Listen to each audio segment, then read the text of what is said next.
And now, it's time for another Dice Tower review with Tom Vasel.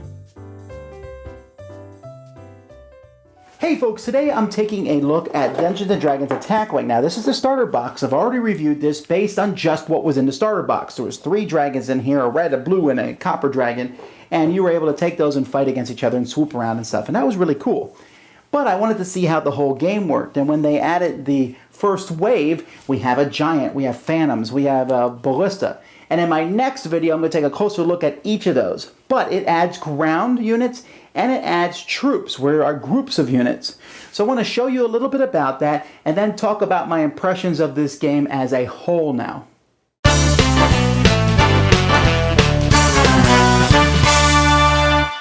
Okay, so we have army building. There's lots of different characters to pick from now when we're building an army, and so there's not a ton of characters really. I mean, there's 11 different models that you can take at this point in time, but you can still build an army of one against the other, and you can buy multiple of models if you like to.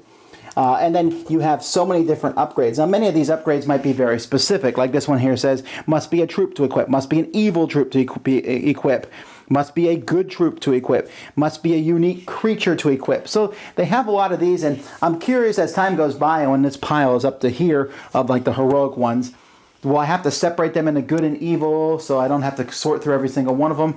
I'm not sure, but it does, I'd say even now, even with only 11 different models, there's a lot of different options to pick from with just these cards, and then the cards specifically for dragons, and then the magic spells, etc. You have a lot to go through, and, you know, how big is your army going to want to be? Now, I want to talk a little bit here. I mentioned in the first game that you have ground troops and you have the flying troops that come in, and the flying troops can swoop towards the ground, and that way they fight both the ground and the air, or they can land on the ground, in which case they only fight units on the ground. Now, that still doesn't come that much into play. Dragons will very rarely land. They will do so usually only to orientate themselves really quickly so they can take off again, but they might land to avoid maybe another dragon who happens to be in the air near them, which is an interesting thing because that dragon can't attack them unless it swoops. But I still think you'll find them either staying in the air or swooping to use their melee attacks against the ground creatures. Okay, so let's take a look here at troops now and troop movement, because this is something unique to the game. Troops, let's talk about putting them in your army first. You can see that 6 are included, and you could have up to 6 in a group, or you can have just 1. If you, for example, want to take a hobgoblin band and you want just 1 troop, then you just take the card and you're done with it. But if you want more than 1, let's say you want 2, then you'll put this token that comes with a hobgoblin troop on top of this card. This makes the cost of 2 14 rather than 20. And you say, well, why is that? Well, there's some disadvantages to being in a troop. First of all, this doesn't do anything to the attack, actually. Attack is 2. It doesn't change any stats. The only thing with adding a second guy is that if your first guy gets killed, then we just take this off and you're down to these stats, which are the same, but you basically have 2 hit points rather than 1. If we had a 3rd soldier, now your attack goes up to 3. A 4th soldier, your attack is still at a 3, but you'll notice that the defense has gone down a little bit from the beginning. Then you add a 4 attack, and if you have a full troop of 6, you have a 5 attack. So as time goes by, you're going to take these markers off as you take hits. Now, your whole troop is measured, and when you have a troop, you're going to put them together, and you're going to pick one guy to be the point guy.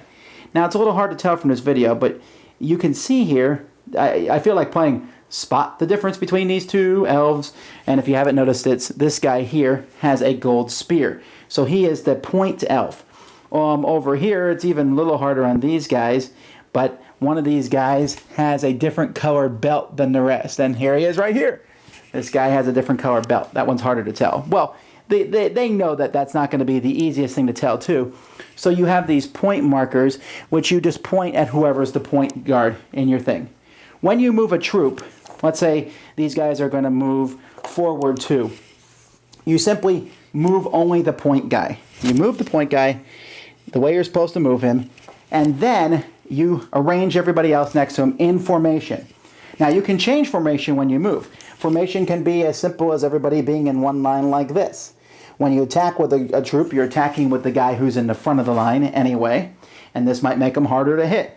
Or you might want to have them in a square formation like this, or even like this. It doesn't matter. The only rules are nobody can be in front of the point person, and you can't have somebody more than 2 to the right or left. So I can have a whole line like this, but I couldn't put a guy here because he would be more than 2, but I could put him right behind like this. There's all different formations, and every time you move, you can take that formation. When a troop is attacked with a regular attack, the point guy will be the one who dies, and if he dies, you just pick another person to be the point and they replace him, etc. In an area attack, then you might take multiple hits amongst your troops, which can be very dangerous. And every time your point guy also dies, you have to roll a die for each other guy in the troop, and if you roll a critical hit, then they will run away in fear.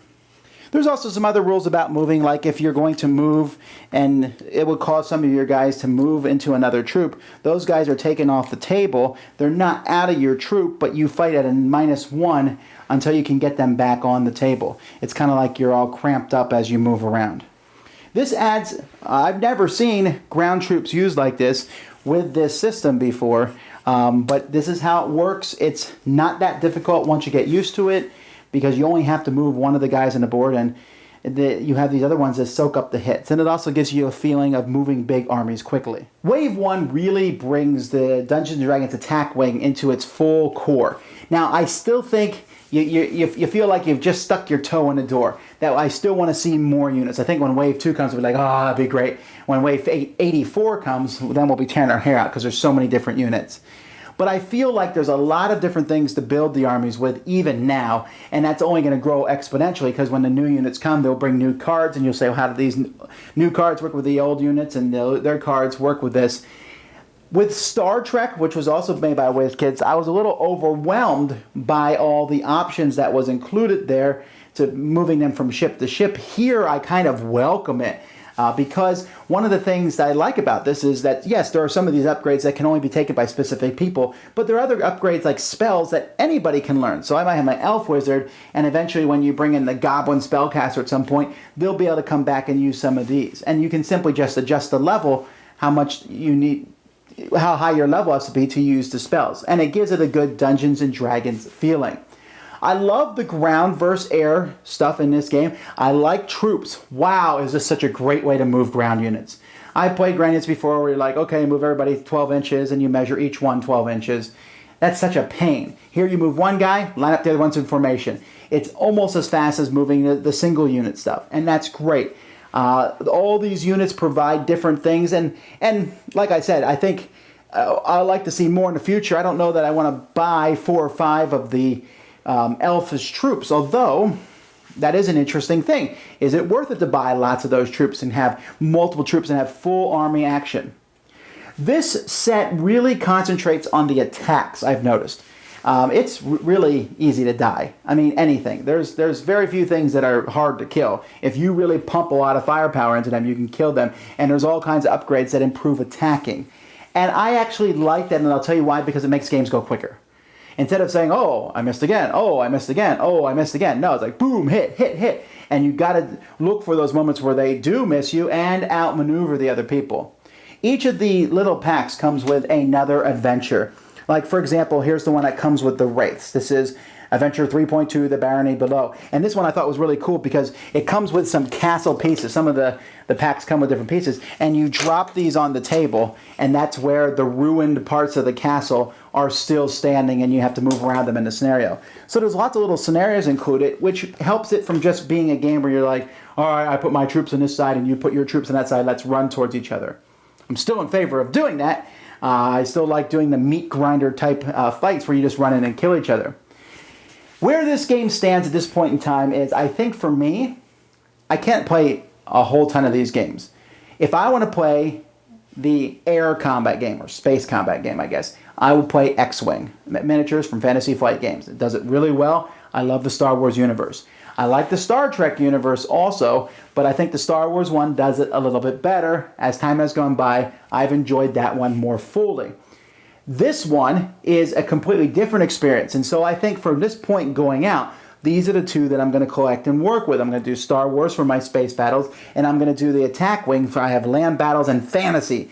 And I don't have any tactical fantasy games other than HeroScape, which is a light everything mixed in a box. Here it's the Dungeons and Dragons, and they have a wealth of stuff. I love to see beholders. I love to see all sorts of creatures come out and fight. It's going to be really cool to see how this works in the future. And the attack wing system is such a solid, cool system to work with. So right now, I am just really all agog about this. I love it, and the storing it's a pain. And there's a lot of tokens that I don't know that they're that necessary, but they're useful to have. But the building the armies is fun now. I think there's already a lot of options now with just the first wave out. So anyway, I highly recommend this. Flying the dragons around was cool. Adding in everything else brought it to a much higher level. Very neat. Very big recommendation. Check out my next video in which I take a look at each of the expansion packs in a little bit more detail so you can see what comes in them. Thanks for watching. Thanks so much for watching the Dice Tower videos. Find more great videos and reviews as well as our top-rated audio podcast at Dicetower.com. You can also find other great shows at Dicetowernetwork.com. I'm Eric Summerer, and you've been watching The Dice Tower. The Dice Tower is sponsored by Cool Stuff Inc., where you can find great games for great prices. Cool stuff in stock. Check them out at CoolStuffInc.com. Shut the door.